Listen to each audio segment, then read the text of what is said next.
How's everybody doing today? Fantastic. Well, it is actually a packed crowd. This is great. Well, we're going to be talking about outbound sales today, and going to start things off with a few questions that are top of mind for me. I've got some unbelievable people here that I've worked with in the past and love to get their insights. But really, the goal here is to also let you guys ask as many questions as possible. Not like we know everything, but the conversation, the goal is to really get as many nuggets and tips out there as possible for everybody, so that you can walk away with something and do something. And so I'm John Barrows. I do sales training. I train like Salesforce, LinkedIn, Box, Dropbox, a lot of the companies here in the Bay Area, even though I'm based out of Boston. I train them almost all on outbound sales. And so, Kyle, you want to do a quick intro? Yeah, sure. Hi, everybody. Kyle Porter, founder and CEO of Salesloft.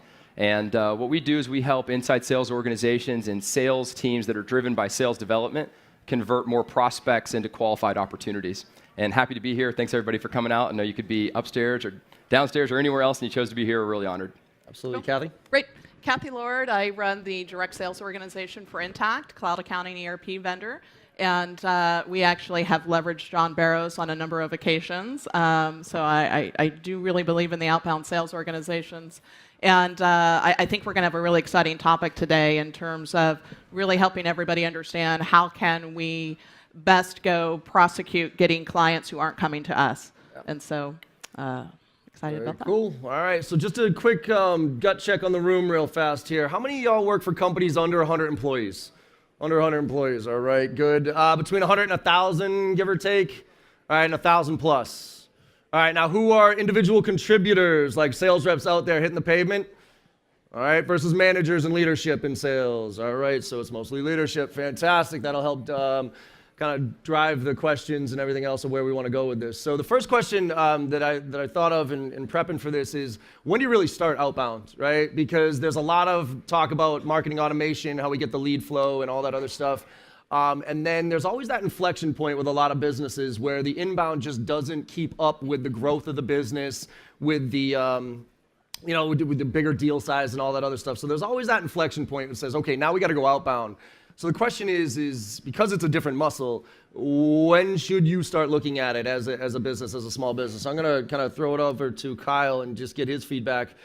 Kyle, if you're a small startup company where maybe you got a cool product, I know it depends on what the product is, but when should you start thinking about outbound prospecting? I think for most companies, it's absolutely immediately. Every so often, someone will come up to me, a CEO, or a leader, and say they'll brag about how they only have inbound leads. We don't even have to worry about outbound. We just have inbounds. That's all we have. We just have to. And I actually give them a look like their dog just died, and I say, I'm sorry to hear that, because outbound plus inbound is better than inbound alone or outbound alone. And so for most companies, I think the opportunity is to get started right away. Now, outbound might mean different things, and really outbound to me is an attitude.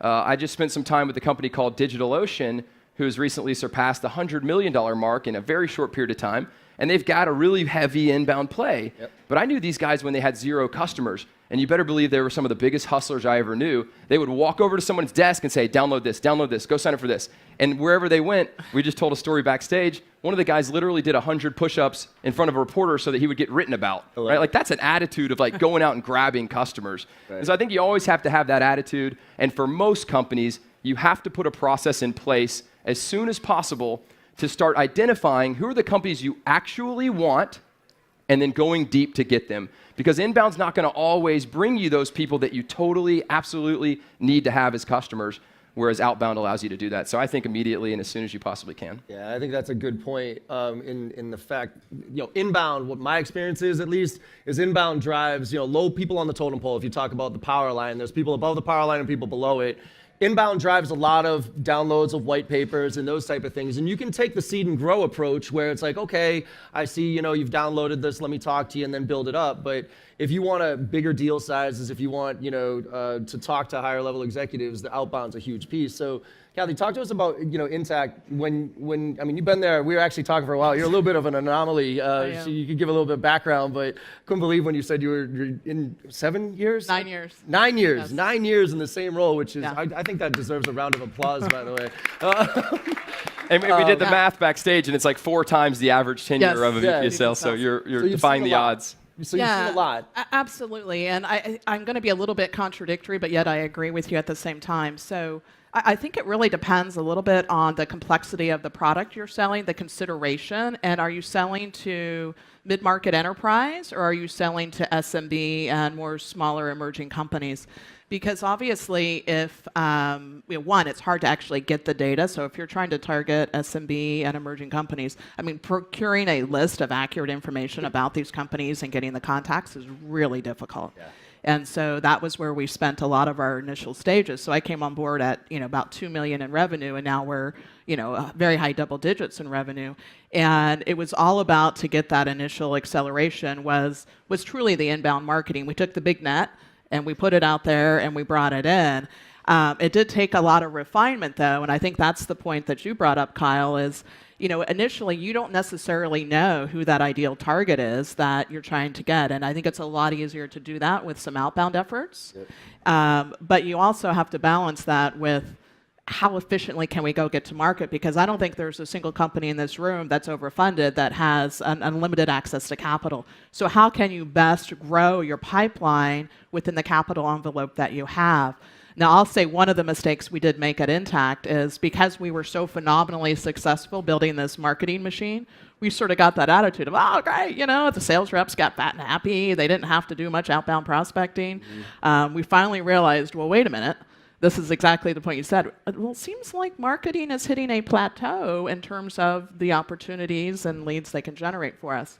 And so we started building a outbound sales development team, and unfortunately, all of our processes and systems, and we're huge investors in technology, we're all geared around supporting this inbound marketing funnel. And so for us, it actually ended up being, and we're still living this dream today, a lot of reworking of Salesforce, InsideSales.com, all of the tools we use, we've now had to retrofit to think about how do we go target accounts? How do we go target and do much more spear phishing approach of we want these companies, and then not only train the people and get the systems, but sort of change that culture. Yeah. And so I think it is best to start early, but you need to be thoughtful about how you marry that in with the other parts of the organization. And that actually brings up an interesting point as far as the technology, like how the DNA was inbound, right? And I want to talk a little bit about the difference between inbound and outbound and the skill sets necessary as a sales rep, but I want to talk about real quick first, for the people out here in smaller companies getting things going, what do you suggest, I'm going to go back to Kathy here, what do you suggest they do to start so that they don't hit that roadblock and have to reverse engineer and go forward? Are there some things to look for early to segment out inbound versus outbound, but also make sure that you're prepared so when that inflection point hits, you're good? Well, I think it comes back to really early on having an understanding of who is our ideal profile of customer, what are their sizes, what are the water coolers they're hanging out at, and say, okay, we're going to segment these types of accounts we think we can get to with an inbound marketing approach. Maybe the top 50% or top 30%. We're going to start from day one of this mindset of the 1 + 1 = 3 by having inbound, having outbound, and really being thoughtful about how those two work together so that as you're building out your systems, you're building out your processes, you're contemplating that. And just as a good example for us, I mean, people only buy one accounting system. Right. So we have one shot to sell a company, and frankly, people don't want to do that any more often than they have to. And so, for us, it's a matter of getting the name out there, and when the timing's right, making sure they call us. Well, if you're selling a solution where you can sell to multiple departments, or it's less considered, you could start doing some very targeted outbound early on, where you're actually driving incremental revenue a lot faster because they have a higher propensity to buy. Love it. And there's a wide range of inbound, right? Like you could have somebody that comes up, signs up for the free product, and sees the upgrade and wants to swipe their credit card. Like that was inbound. And you could have someone that signs up for the blog. Yeah. Right? And there's a broad range between those two roles. And so one of the things I love to say is for a lot of companies and a lot of funnels, there's an opportunity to outbound the inbounds. Yeah. Yes. Right? You've got an inbound person that came in, signed up for a white paper, but you still have to call, email, go on social. You have to apply all these touch points in order to connect with that person so that you can understand their objectives and see if there's an opportunity there. And then the other piece is that a lot of times there's a guy named Craig Rosenberg, writes a great blog called The Funnelholic. And one of his posts is, call high and wide young Jedi.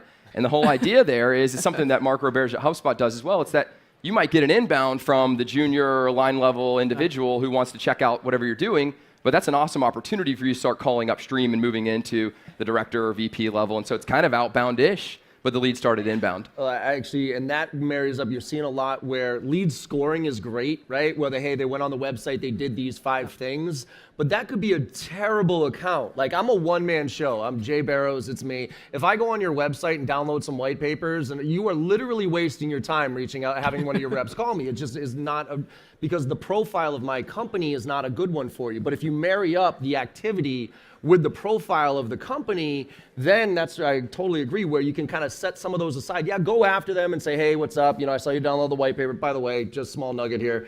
Please stop sending I saw you download the white paper. I'd like to talk to you about some of your 2016 initiatives and how we can help you achieve your goals. Please just stop sending that email out. Everybody laughs because it's painfully true. Every single person in this company, in this building, has that stupid email. Just stop it.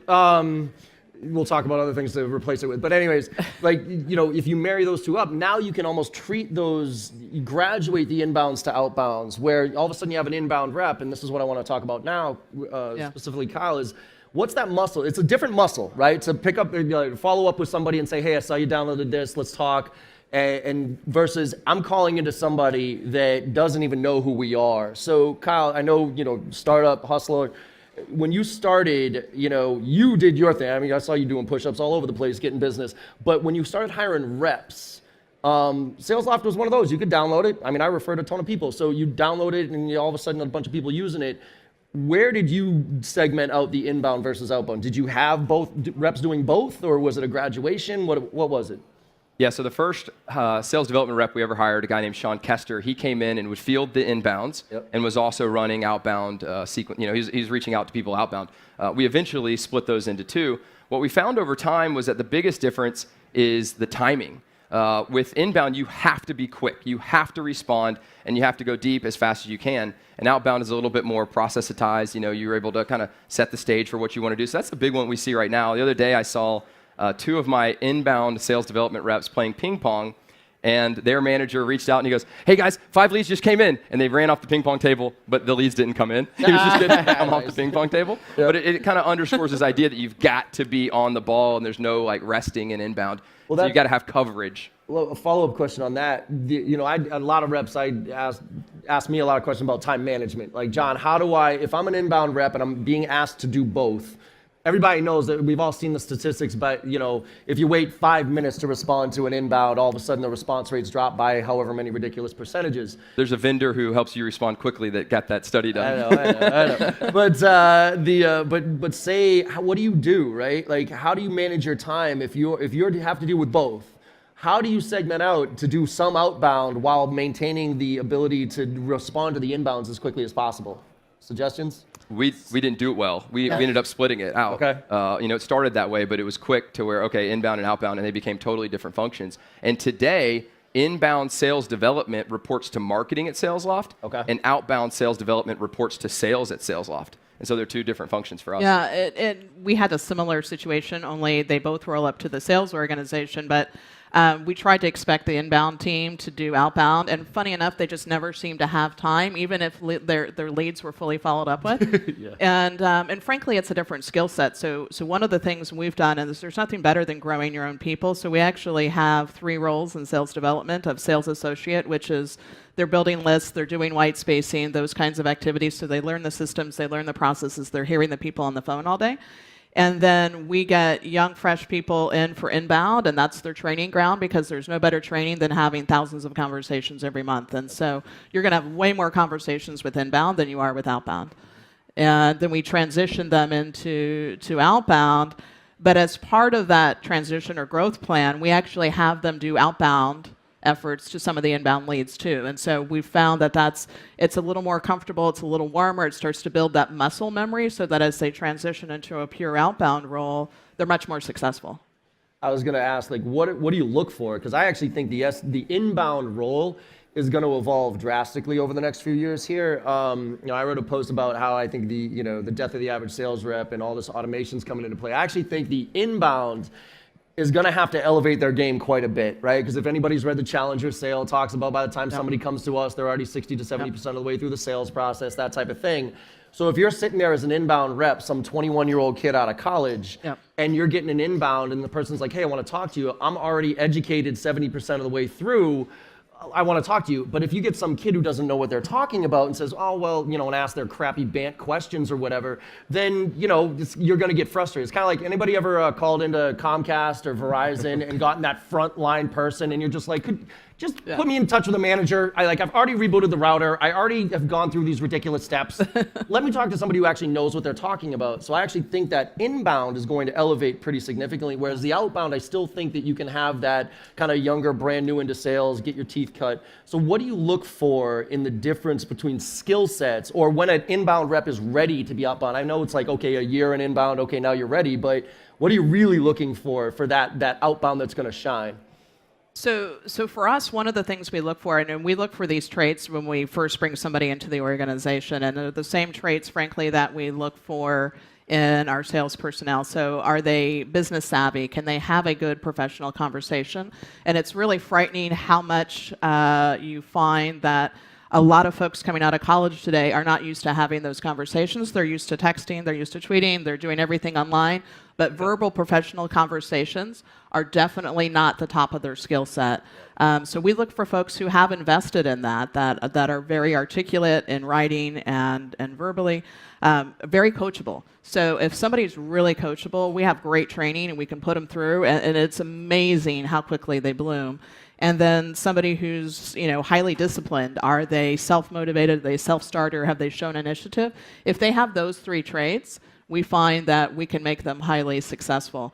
And the sort of transition from inbound to outbound, and because of the speed at which you have to get back to inbound, we find that once they start to be able to define amongst the different flavors of prospects we have, and this is taking your sort of why now, but when they can start to understand that and craft that when they're having a conversation with an inbound rep to understand how to pitch that back, we start to then think they're ready to go to outbound. Because with outbound, it's all about going in with a specific message for that prospect, understanding what that means and why they should actually do something with us now. And until they understand enough about the business, the process, and how to have an executive level conversation, it's really hard to start now craft that individually for everybody that you're calling.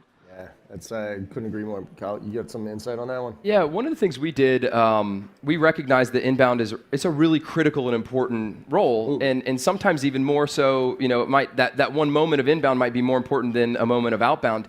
And so what we did is we had our second ever sales development rep who did 18 months in outbound sales development, and he was right on the precipice of promotion to an AE.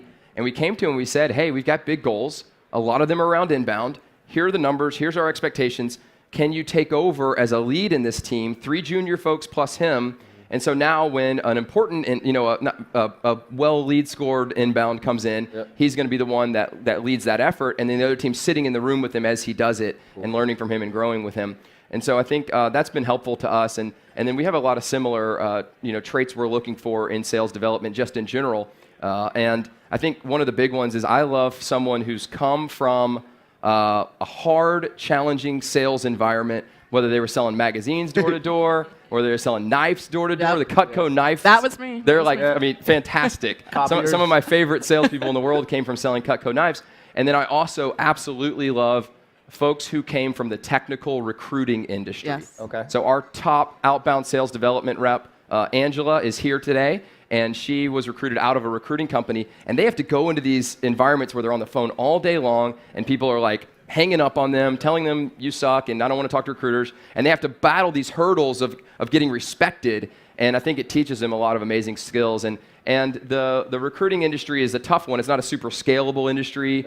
Right. It's real easy to start up a recruiting business. Wow. So you find folks that are really talented but aren't in big growth environments, and if you can, get them out of those environments and put them in fast growth software companies is a really big opportunity. Yeah, and just to reinforce that, my top sales rep right now, we hired as a sales development rep from a technical recruiting agency. She moved up through the ranks and is now our top rep. That's awesome. So it proves that's a good profile. And on the for our outbound team, the top couple reps are all female for us. There you go. I don't know Female if there's any There you go. correlation there, but Women power. I love it. Actually, there's just popped into my head. You know who I think would be great for outbound selling right now is people who are selling the political campaigns, like doing the polls. Because I mean, talk about taking a beating. I don't care what your political affiliation is. Like those kids who are calling up and saying, "Hey, who are you going to vote for? Who are you going?" And then all of a sudden their candidate goes away. Like those are prime leads for people to go hire.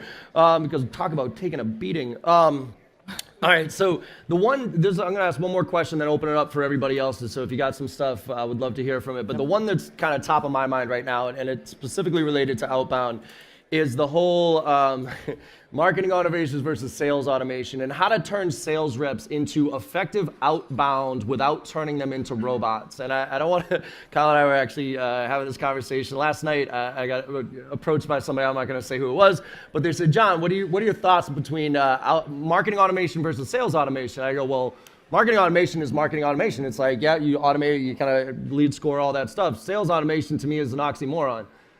Like sales automation to me is marketing automation. Yeah. Right? So if you're gonna automate your sales reps, this is why I say stop.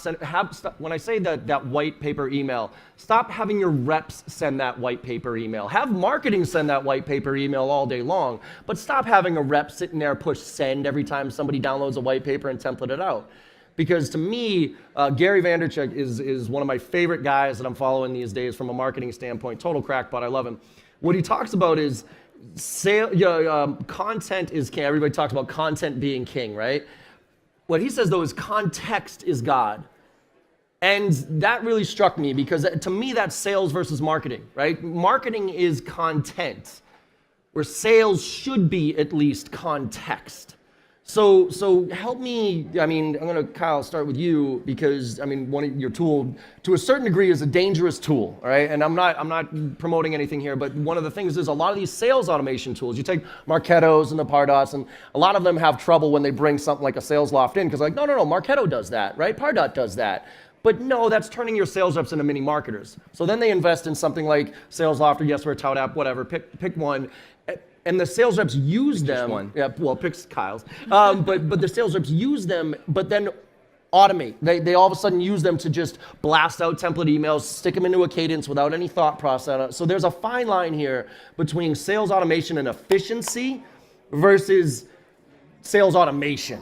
So help me understand how you strike that balance. yeah, everybody's trying to solve the scale versus personalization equation. Yep.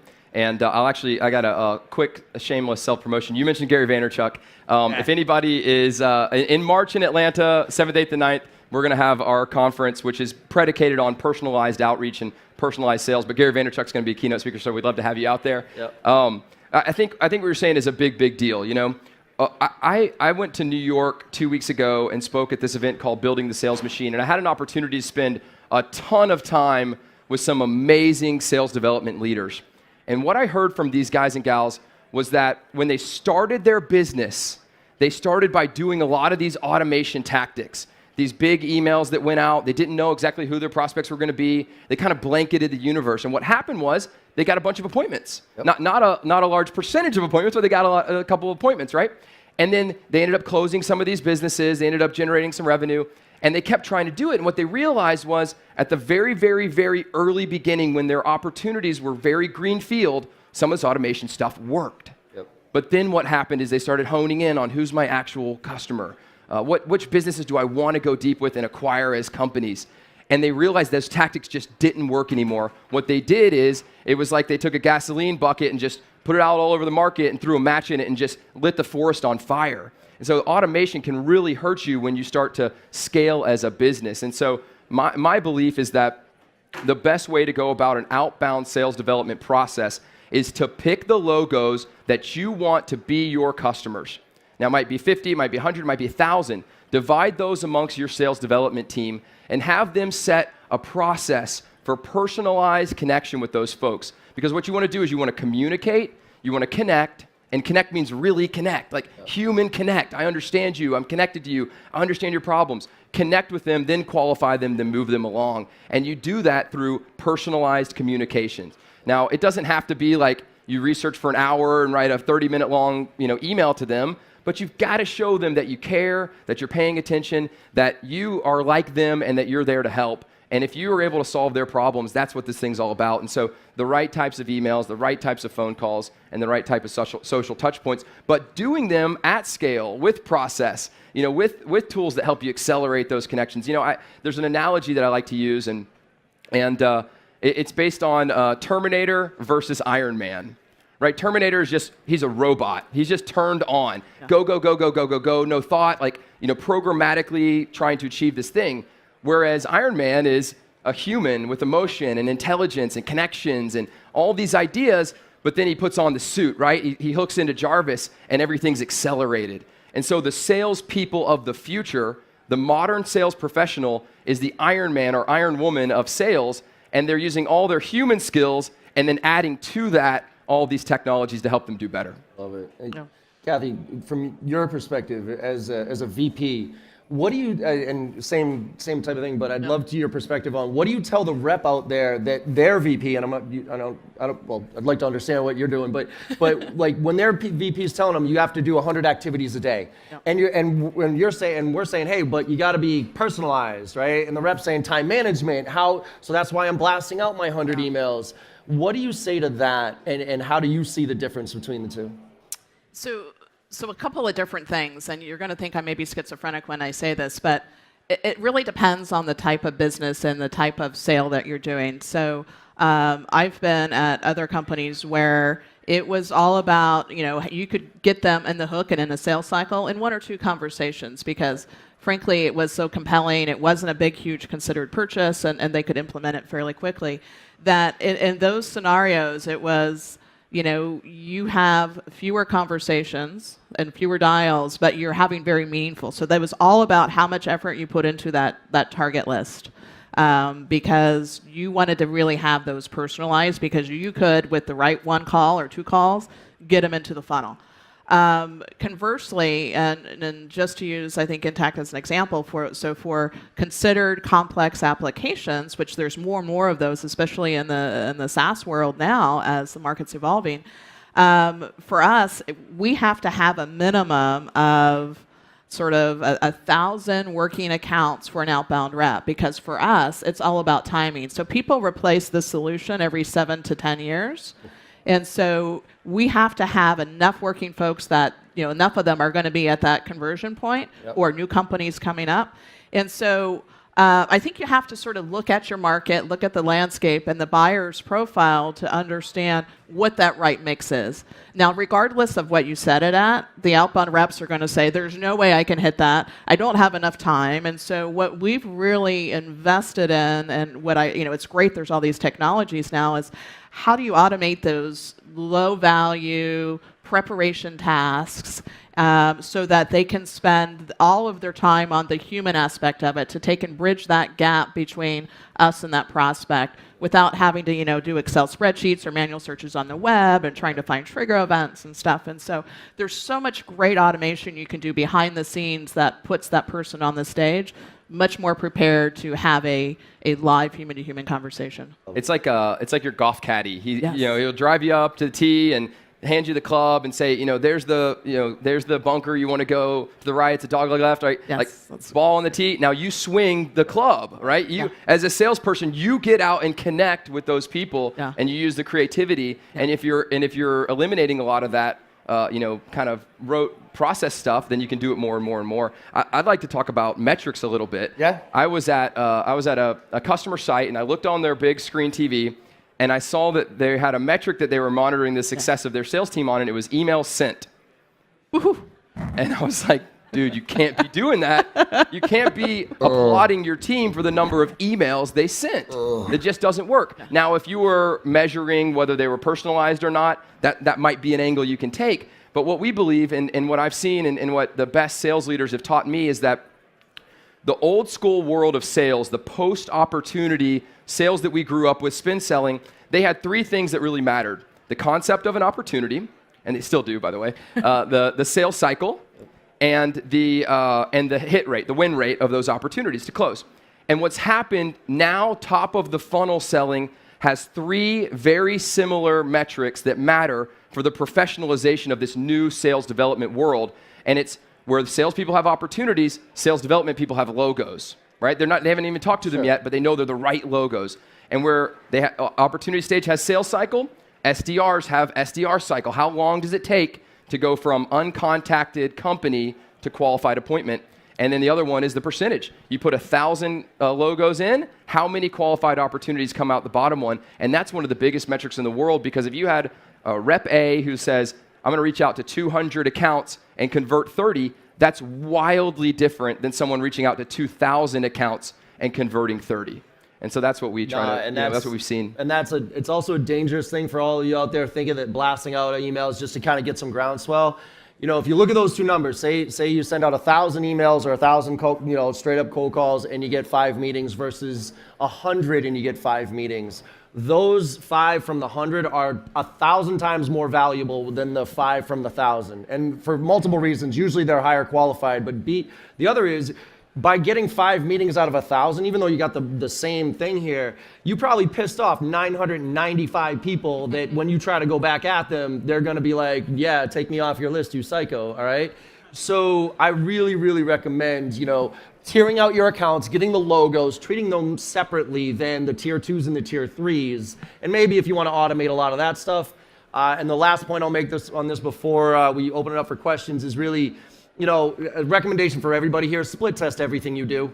Literally split test everything you do. If you have 1,000 people and you are gonna play a volume game, don't just send one email out to all 1,000 of them. Send 100, 200, 200, 200, 200, and split test to see what works. Same thing with cold calling. Really hone in on a persona or something like that and come up with a message that you think is that persona is worthwhile, and then call in 100 times with your group to see if that message resonates. Marketing does it better than anybody else. I mean, marketing is split test everything, right? It's the science of everything. Sales has got to catch up on that, or else we're going to get replaced by marketing. So, any comments? Yeah, absolutely. I sit in our outbound sales development room. That's my office. And there's 16 outbound sales development reps all day long making calls and sending emails. And while I'm sitting there, I'm always like, man, I would have done this. I would have said that. I would have done this. And one day I woke up, I was in the shower, and I thought, oh, this is totally my cold call opening. This one's totally my cold call opening. I went to the office, and I said, hey, team, listen up. I got these ideas. We should say this when we open a cold call. And they're like, that's pretty cool. And the other one's like, oh, that's pretty cool. So they start trying it that day, and I'm hearing some success, but it's all anecdotal. And so we go, okay, we have got to figure this thing out, because I know sales managers that will walk in the room and say, you absolutely have to ask for permission to continue a call. And then the other sales manager comes in and goes, you never ask for permission to continue a call. And they're both absolutely 100% right? And it's their opinion. So we went in and we decided to design, we went into Salesforce, task fields, and created a field called call opening. Drop down box 1, 2, 3, different types of openings, and 4 was a custom opening. And then we loaded that in our sales phone calling tool.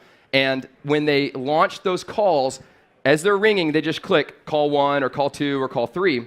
And now, 1,000 calls later, we can say which one was most successful. Exactly. And so we went from this opinionated approach to like scientific proof that call opening 2 was more effective than 3 or 4, not just to get them into a discussion, but to set up the appointment that produced the most pipeline, that closed the most business. And so that was really cool to kind of see that in this example of split testing. Love it. How do you help your team figure things out? Yeah, so one of the things that's been really helpful for us, and I think this is partly how we utilize some technology automation while keeping it very personalized. And so similar to how Marketo or whatever is used for marketing automation, we have a sort of sales app that lets us track with cadence and measure for these emails, were they, which ones were opened more frequently, which ones didn't get open, and then so we can help tweak the cadence that they're going through with the messages. Now, we provide, though, within that, here's some core templates. That's like 50% of the content. And then the other 50% is the why that prospect, why them now, with the personalized stuff. But it still helps us know, is it better to talk about the risks of not doing something early in the sales cycle, or is that better later in the sales cycle? So the key thematics and the order in which we need to present those to the prospect, we're able to gauge kind of what that cadence is. And so we're starting to, we've just started this the past few months and really seeing success, and it's helpful for the reps, and it makes them feel good about what they're doing. I always say if you make 50 dials in a day and you get no meetings, that's a miserable day. Any rep will tell you that's an absolute miserable day. But if you make 25 dials with this approach and 25 dials with this approach and you still get no meetings, that's actually not a bad day because you just figured out 2 approaches that don't work. Right? Tomorrow you come in and try a couple of new ones. If you want an SDR role, and you guys can back me up on this, it's a brutal role. All right? I mean, after about 6 months of wailing your head up against the phone, like making your ears bleed and sending out emails, you're sitting there going, how much longer do I next roll type? So you got to make it interesting, and split testing can make it interesting. And if you do it as a group too, by the way, individual reps should do this, but as a group, you can figure out things so much faster. I'll come to your first question. But and I was just going to say one final comment on that, and this is one of the things that we've seen is that if you have reps who are targeting companies outbound, you have to remind them that it's not going to be the same quick cycle that it is for inbound, because if you believe that the buyer's doing anywhere from 50 to 80% of their research before they're willing to have a live conversation, that's not going to change magically with outbound. No. And so one of the things we had to reset was just expectations of thinking about it's not just a matter of live conversations, but measuring what is that engagement. So have I been able to increase the engagement level of this prospective company with mine? And then that starts to build that sales funnel, if you will, at the very top before it's even an opportunity. And so tracking that engagement level, I think, is really important, whether it's an SDR or a sales rep doing that outbound prospecting. And I do want to add one thing, just on the sales side, on the phone side. I think, for first-time founders, for technical founders, like the phone, for first-time people in sales, the phone can be the scariest thing in the entire world, right? Like getting on the phone to actually try to reach out, and you're going to get rejected so many times. Yes. But I sat on a panel with LinkedIn and Salesforce and Aaron Ross, and the question was asked, what's the sales app of 2016? And unanimously everybody said phone. And at Salesloft, we'll do about 250 outbound sales qualified appointments per month, and it's literally 50% of those come from very first meaningful interaction over the phone. And the reason is that it's a synchronous communication, right? Email is asynchronous. I email you, you might get back later, it's just back and forth thing. With phone, you have the person on the phone. You're able to connect really personally on the spot, right? And the one thing that I would add just as a tip is that when your reps are making calls, have them record the sentiment and disposition outcome of the call. Because what you can do is, at the end of the month, you can lay out all your reps across a bar chart and see, oh, Angela and Tim made the same amount of calls, but it looks like Tim has like wildly more that are bad numbers. Let's dive in and see why that's the case. Or Angela gets stopped at gatekeepers all the time. She actually doesn't. Angela, if you're out there, I know you crush gatekeepers. But Angela's crushing gatekeepers more than anyone else. What is she doing? Yeah. Let's dive in and see, and let's listen to the calls and see what's making her different. And so when you record disposition and sentiment, you can go very narrow on the coaching for each individual rep on the thing they're actually struggling with. And have them do it in groups, by the way. These open office environments are fantastic for collaboration, but with you marry up the millennial non-phone, like afraid of it, and then even if a kid wants to get on the phone, they pick up the phone, and if nobody else is on the phone, it feels like they're the only person in the office and everybody else is listening to every single word that they say. So I like power hours. Do a power hour where marketing comes in, says, this is the persona we're going after, this is what they look like, here's what they care about, here's a message, here's a case study that we can use to do that, and maybe some questions specific to that role. Now everybody for an hour hammer the phones and say the same thing. We show CIOs in the healthcare industry how to drive these type of results, rinse, repeat, rinse, repeat, rinse, repeat, and then measure to see in that hour, if you got 10 people making calls, 10 to 15 calls, that's 150 to 200 data points right there that you can look at and say that worked or that didn't work. And when they fall flat on their face, give them a round of applause. Yeah, celebrate the train wrecks. Do it. I used to have an award for the biggest train wreck. Like whoever had the biggest train wreck got the award, and they got a medal around their neck, and then whoever got the most meetings, right? Because I love train wrecks, and that's why I would get on the phone too. All right, let's open up for questions. We got about 15, 20 minutes left. Let's start over here, and then we'll get over here. What's up, man? That would be even better. Now you can actually hear me. There you go. That helps. So I'd love to know how you, and if get as specific as you can, how you think about the number of accounts that SDRs should have based on the total number of addressable firms and ACV. There you go. I can give you specific data points, but I'd love your thoughts on that. Kathy, I'm going to defer to you because you're in this world a lot more than me as far as segmenting that out. Yes, and so I think it really depends on how quickly you believe that you can cycle through those accounts in terms of dispositioning them out. Are they a potential customer? Are they a potential customer but just not now, or are they never a potential customer? And so, understanding how quickly that cycle is and how quickly you can get to that disposition, I think helps you determine how many accounts you can have. So, there's some great calculators out there where you say, if I'm prosecuting a 6-step sequence or cadence, and I'm going to call them that, every 3 days for the first week, and then I'm calling them every 5 days. So whatever you decide that cadence is, you can quickly calculate how many incremental accounts you can put into that. And so it's just kind of creating a waterfall metric of those components there. And I think it's really important to do that for Outbound so that you know how quickly they can be funneling new accounts in, because like for us, list building is the hardest thing. So how do we find the right companies and find those right contacts? Because we're not targeting the Fortune 5000, we're targeting SMB. And it's hard to find those companies, especially when you go outside of technology. And so we've got to be having, the sales associates in the background building out those accounts so that we make sure we've got them in Salesforce, they're ready to go, and they can be feeding into their funnel so they have that right set of accounts. I know I'm not directly answering your question, but it really depends. Could you talk about with your specific business how many leads the SDRs have in ACV? Yeah, so from an outbound perspective, we try to keep them with 1,000 accounts in the system, and that may mean per rep. Some of them are because they're a year out. Some of them are immediate. But we know if they have a working set of that at the very top of the funnel, they've got 1,000 accounts, and then they can take them through each of those stages. And our ACV is anywhere from 25 to 100K, depending on what vertical it's in.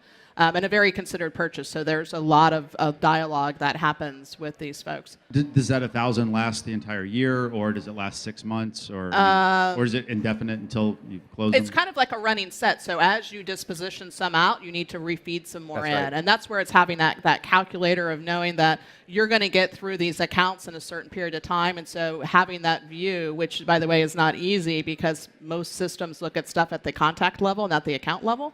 So you need to just make sure that you're looking from an account perspective or a company perspective, that they have enough working set at any given point in time. Whether you decide that's 1,000 or 500, make sure that they're continually feeding new companies into that as one's disposition out, either because you win them or you figure out they're not a good fit. Yeah, we have something very similar. We want to see our reps make over 125 touch points per day. And so that might be new contacts, might be following up old contacts. And we have two groupings of sales development. One is upstream and one is downstream. The upstream team has obviously a smaller set of logos, so 50 logos that they're working. And when one of those logos pushes off and says, call me back in 6 to 9 months, they go off and a new one comes on. When one of those logos gets a qualified appointment schedule, they go off and a new one comes on, right? And so what you need to do is you need to figure out mathematically how many touch points do you want to apply, how many touch points does it take to convert a prospect into a qualified opportunity, over how many days, and then how many touch points can you expect your reps to be executing on, and then you'll be able to fill in how many logos they can cover within a given month. Yeah. And by the way, that's on that note, going back to split testing, don't listen to the studies out there about how many it takes 5 touches, 10 touches, 20 touches. It is 100% dependent on who your market is and who you're selling to. So, I mean, those studies are a good baseline to get an understanding. Let's put it this way, it's more than one. So make sure you have a contact strategy, but something you can split test is take a group of accounts, put 5 touches in 30 days or something like that. Take another group of accounts, do 20 touches in 30 days or something like that, and you'll figure it out for your business. Yeah. Don't listen to the stats. I'm going to come over here and then I'll come over to you. There was somebody over here that had a quick question. Could you guys give a little bit of information about a typical cadence that your SDRs run right now in terms of number of touches, mix between email and phone, time in between each one? Good. And can you also talk a little bit about targeting more than one person in an account at a time? Well, I'm going to actually hand that one to Kyle because you have a very specific, you know exactly what your contact strategy is. So why don't you, and also help everybody understand again, who is your target market for Salesloft so that give some context to it. Yeah, so we sell to software, technology, and tech-enabled businesses between 10 reps and 100 reps, sometimes over. And it's really good when it's over. But what we do is we have the split between upstream and downstream. And upstream is going to be anything above 30 or so reps, and then downstream is going to be below that. The strategies are a little bit different with the two. For upstream, it's more personalized. It's deeper within an organization, so multiple people within the organization. It's a lot of phone calls, and it's breaks between weeks. So it'll be like phone call, and then it'll be a break. And then phone call, and then a break, because it's not like always hitting them up. We want to kind of give them some breathing room. And then with the traditional sales development team, they're working a standard 7x7 process. So it's 7 phone calls and emails over a period of 7 days. And then they kind of recycle that with some additional touch points afterwards. But one thing that they've added in is a social touch point.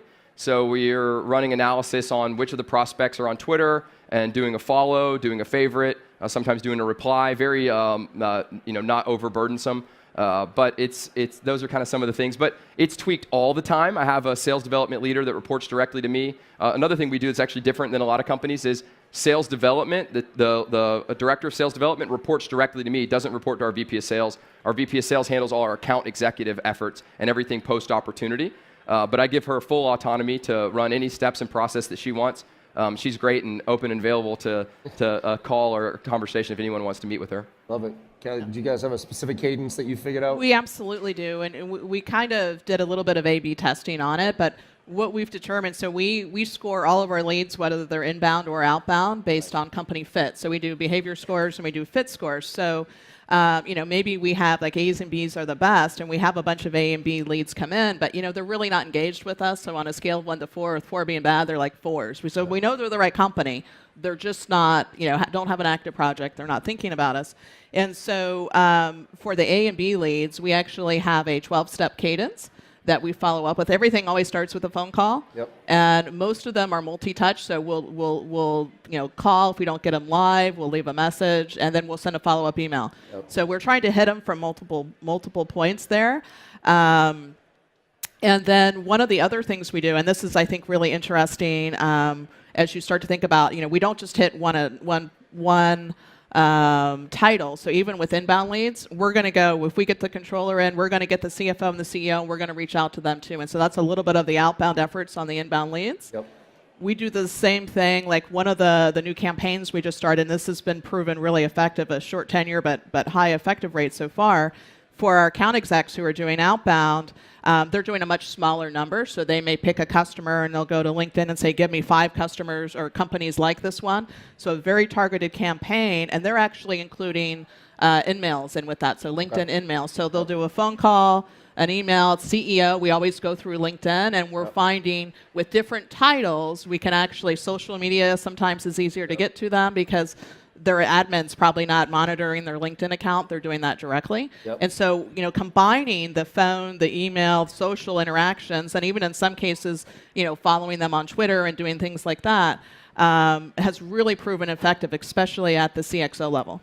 Yeah, actually, my quick analogy on that one is if anybody's ever seen the movie Focus with Will Smith, if you haven't seen it, I highly recommend it. He goes and he kind of scams this guy and he bets him double down on all this other stuff and loses $1 million. And then the guy's like, Will goes, one more bet. And it's like, pick a number on the field, I'll guess, right? And the guy's like, you out of your mind? Okay, fine. He picks the number and Will guesses it, right? But the thing is he set this guy up. As soon as he landed in New Orleans for the Super Bowl, everywhere he saw was 55. So the license plate was 55. The chandeliers were 55. The room and the guy stayed in was 55. So by the time the guy took the binoculars and looked down on the field, he saw 55. That was the person he wanted. He was like, that's the number, right? And so for me, it's people ask, is it in-mail, is it email, is it phone, is it social media? It's all of it, ladies and gentlemen. It's all of it. It's, you want to follow people on Twitter, you want to jump on their LinkedIn groups, you want to answer a question. Don't sell them on anything. Answer a question. You want to email them, you want to in-mail them. With every piece being value-oriented and having context around the content, that's where you start to make a difference, and that's where you have to, in my opinion, elevate a lot. So all bound. All bound, exactly. All right, coming over here. There's a question here. I'll come to you next. All right, so you may have already answered this, so if you have, but my question is, I'm kind of also in the SMB space as well, and we find we have some difficulty around the list building and all those things as well. In fact, we also target a very specific occupation within that particular company. Can you share anything on sort of your list building strategies, or is that too inside baseball? Yeah, no, I'd be happy to. So, having been going at this for a number of years, there's a lot of new resources available. So there's traditional folks, whether it's Reachforce or Data.com or folks like that can help, but they're really only going to get down to sort of that 50 employee mark. So if you're selling below 50 employees, it's a lot more challenging.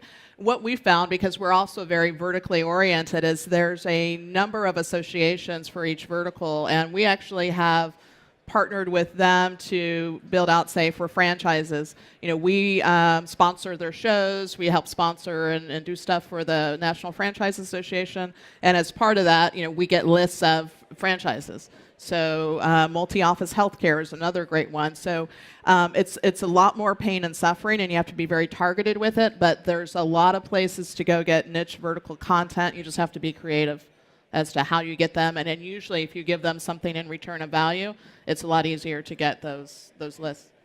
Kyle, how do you do it? For data sources, is that what I didn't hear? Like how do you build a good list? Yeah, because that's the biggest problem with mostly garbage in, garbage out, right? That's right. There's some fantastic data service providers that are here that I know of are here. We're big fans of Discover.org is a good one, particularly IT. I think they're expanded out. Datanize is another one. They're here today. You can go see them. For company lists, Mattermark is a good one. I saw someone wearing a Data Fox shirt in the audience. I think that's a good company that helps people build lists of contacts.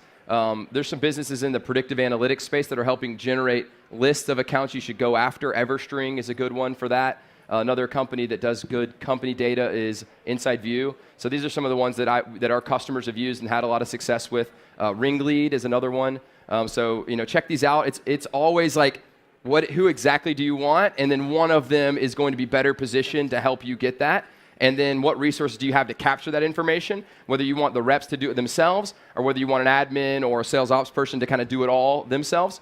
And so there's kind of varying ways to go about that. But then once you get it is where the magic really happens, right? My company actually started off as a data service provider, and we're no longer one. One of the biggest things that we found was people had all this data, but they didn't know what to do with it, right? They didn't know how to turn the data into qualified opportunities. And so that's where some of the magic of what we talked about today is. And a few things that I think, that I've seen that have really been good tips for folks, out there in the marketplace is when you are sending sales emails, have those emails go through your own mail servers and not a transactional email server. So it's a very simple one. The marketing automation products send through transactional email servers. When those emails get in people's inboxes, they go in spam filters and promo tabs because they're sent through transactional email. When you tie a system into your Outlook or Exchange or Google, then you get more hit rate and reply rate. Another one is when you're making dials, record the dials if you can legally do it because it gives you great coaching moments and opportunities. Use local dial when you can to call people from the area code of which they are. You get a huge hit rate on connects there. Record disposition and sentiment is some of the things we talked about. A/B test all those approaches, and then use data to improve your connections. Yeah. And one more thing, and we're going to take one more question, but one more thing on that, on really profiling. You can get the list only as good as it can get, right? It's usually based on the demographics, size, industry, that type of stuff. But then I used to have database cleanup days with my reps. I'd look for that tier 2 information that was like the nuance, like what technologies are they using, who's the competition, all these things. And I would just say pizzas and beers and Friday afternoon, and I would run everybody's territory with all the white space in them. And I'd say, look, everybody, your job isn't to get meetings today. If you get them, fantastic. But let's just have some fun with this. Call into the 1-800 sales line. Like if you're looking for sales data, if you want some good sales data, sales reps on a Friday afternoon are a wealth of information.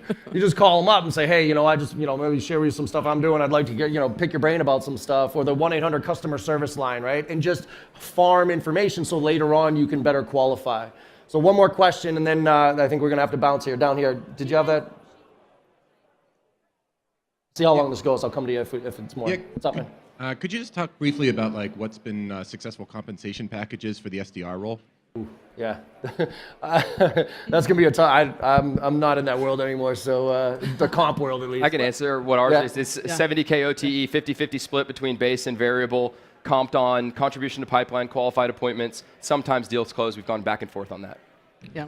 And we've got something on the internet. If you type in SDR compensation, I think we've got 2 or 3 posts that'll give you some examples of what we've seen. Perfect. Could you say that like a little slower? We're fighting the clock. Yeah, here. there's Sorry. a little clock ticking down in front of me. But yeah, Google search it and first results. What do they put in? SDR compensation. SDR comp, Salesloft, put it in there. It'll probably map it out for you. And Well- highly variable based on geography. Cool. Okay, last question over here. Oh, okay. Sorry. Thank you. Yep, perfect. Okay, so content comes in. Often our SDRs are saying that they're not ready to buy and pushing them off. So how do you make that middle? How do you fix that? How do you fix the blow off? No, Like- well, what do they say to get people who are they didn't download a content to buy the product? Yeah, they download the white paper because they like the white paper, right? And that's why that white paper email doesn't work, by the way, because if I wanted to talk to you about that white paper, I would have called you about the white paper. But anyways, I think it's all about who you're talking to. I mean, a lot of times those inbounds are super low on the totem pole. And so that, like we talked about earlier, that's a trigger. That something happened there. Somebody drove, they didn't just come across our website and say, oh, this is kind of interesting. They did a search and it drove them. So something's happening in that business. So there's very little I think you can do to get that person, that individual below the power line person to say, oh my God, we got to buy this. But I think we can use that information and then almost do the transition between inbound and outbounds where we say, hey, this fit a really good profile for us here. Let's put that in a bucket over here. And maybe let's do a little bit of research on this account and know that there's something happening in there that prompted that. So let's see if we can find out what that is and fire off an email to the CEO and not say that this person came to us. Just know that something's happening there. Yep. So I don't know if you guys have anything to add on that, but like I don't think there's much we can do for some low-level person that downloaded a white paper to all of a sudden be like, yeah, here's my checkbook. But is there? No, but I think one of the things you can do is just appeal to them from a human perspective of we generally know why people download those white papers. It's one of 5 problems or 3 problems or whatever, and say, wow, I saw you downloaded this white paper. Well, I found in talking to folks that generally they're experiencing this, this, and this. Gosh, are you experiencing that? And just appeal to them. And likely if they are low level, somebody's sympathizing with them and they're like going to take it for all they can. Yeah. And then you can learn enough so that when now you just reach out to the CEO, you have a lot more information about what the actual problem is, and then hey, we're here to help you solve that. There you go. Anything last bit to add on that? Parting words in general: sales automation kills kittens. Don't over automate sales. If you have a process that you think is working, but it's not dependent upon great sales skills, it's not going to work a long time. You have to be great at sales to have great sales. Love it. Absolutely. My last parting wisdom is, and it kind of relates to that, is objection handling. The preemptive strike. I love the preemptive strike. When you know the objection's coming, just use it. Say, look, I know you don't want to talk to me, but the reason for me talking to you is this. If you want to learn how I learned that personally, you can look at my blog of 11 lessons learned from getting drunk in Vegas and accidentally buying a timeshare. You ever want to see the science of sales in action? Go pretend like you're not going to buy a timeshare, and they will own you. They own me. So, anyways, any last parting gift, wisdom, any nuggets, tips that you want to leave everybody with here? The only thing I would say is there's no way you're going to be able to grow your company fast enough without thinking about what your outbound strategy is. Love it. So. All right, everybody, we're going to be hanging around all day. So if you want to ask questions, whatever it is, hopefully you enjoyed this. Thank you all very much. Appreciate it.